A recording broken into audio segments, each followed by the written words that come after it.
ओम श्री परमात्मने नमः।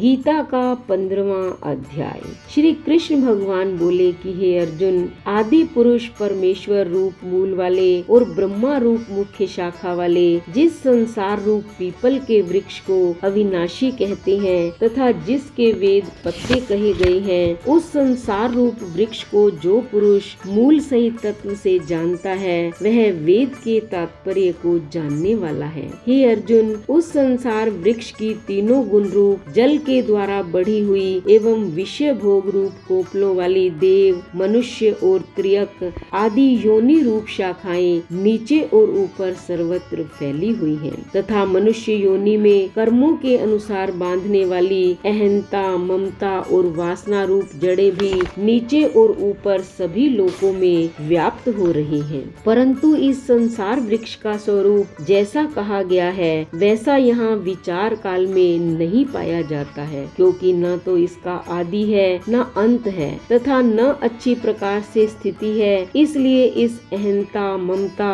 और वासना रूप अति दृढ़ मूलों वाले संसार रूप पीपल के वृक्ष को दृढ़ वैराग्य रूप शस्त्र द्वारा काटकर उसके उपरांत उस परम पद रूप परमेश्वर को अच्छी प्रकार खोजना चाहिए कि जिसमें गए हुए पुरुष फिर पीछे संसार में नहीं आते हैं और जिस परमेश्वर से यह पुरातन संसार वृक्ष की प्रवृत्ति विस्तार को प्राप्त हुई है, उसी आदि पुरुष नारायण के मैं शरण हूँ। इस प्रकार दृढ़ निश्चय करके नष्ट हो गया है मान और मोह जिनका तथा जीत लिया है आसक्ति रूप दोष जिनने और परमात्मा के स्वरूप में है निरंतर स्थिति जिनकी तथा अच्छी प्रकार से नष्ट हो गई है कामना जिनकी, ऐसे वे सुख दुख नामक द्वंद्वों से विमुक्त हुए ज्ञानी जन उस अविनाशी परम पद को प्राप्त होते हैं। उस स्वयं प्रकाश में परम पद को न सूर्य प्रकाशित कर सकता है, न चंद्रमा और न अग्नि ही प्रकाशित कर सकता है तथा जिस परम पद को प्राप्त होकर मनुष्य पीछे संसार में नहीं आते हैं वही मेरा परम धाम है।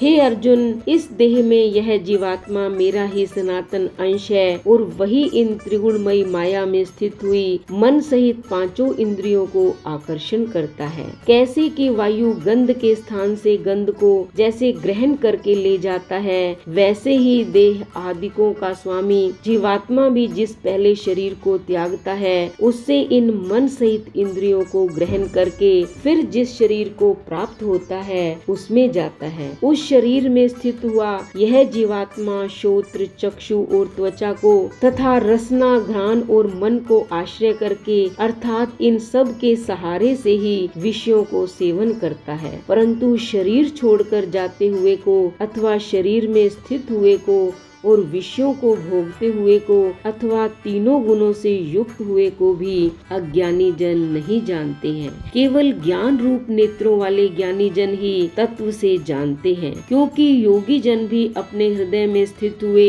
इस आत्मा को यत्न करते हुए ही तत्व से जानते हैं और जिन्होंने अपने अंतःकरण को शुद्ध नहीं किया है ऐसे अज्ञानी जन तो यत्न करते हुए भी इस आत्मा को नहीं जानते हैं। हे अर्जुन, जो तेज सूर्य में स्थित हुआ संपूर्ण जगत को प्रकाशित करता है तथा जो तेज चंद्रमा में स्थित है और जो तेज अग्नि में स्थित है उसको तू मेरा ही तेज जान और मैं ही पृथ्वी में प्रवेश करके अपनी शक्ति से सब भूतों को धारण करता हूँ और रस स्वरूप अर्थात अमृत में चंद्रमा होकर संपूर्ण औषधियों को अर्थात वनस्पतियों को पुष्ट करता हूँ तथा मैं ही सब प्राणियों के शरीर में स्थित हुआ वैश्वानर अग्नि रूप होकर प्राण और अपान से युक्त हुआ 4 प्रकार के अन्न को पचाता हूँ और मैं ही सब प्राणियों के हृदय में अंतर्यामी रूप से स्थित हूँ तथा मेरे से ही स्मृति, ज्ञान और अपोहन होता है और सब वेदों द्वारा मैं ही जानने के योग्य हूँ तथा वेदांत का कर्ता और वेदों को जानने वाला भी मैं ही हूँ। हे अर्जुन, इस संसार में नाशवान और अविनाशी भी यह 2 प्रकार के पुरुष हैं। उनमें संपूर्ण संपूर्ण भूत प्राणियों के शरीर तो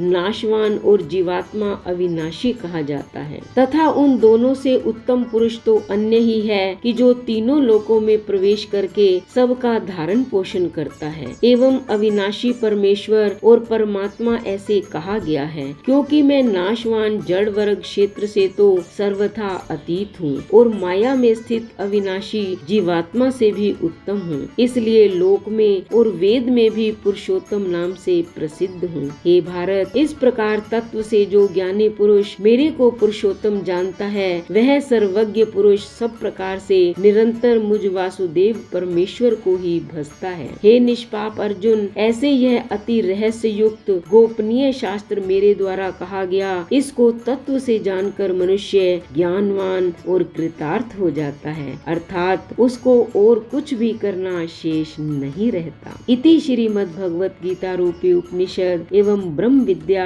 तथा योग शास्त्र विषयक श्री कृष्ण और अर्जुन के संवाद में पुरुषोत्तम योग नामक 15वां अध्याय समाप्त।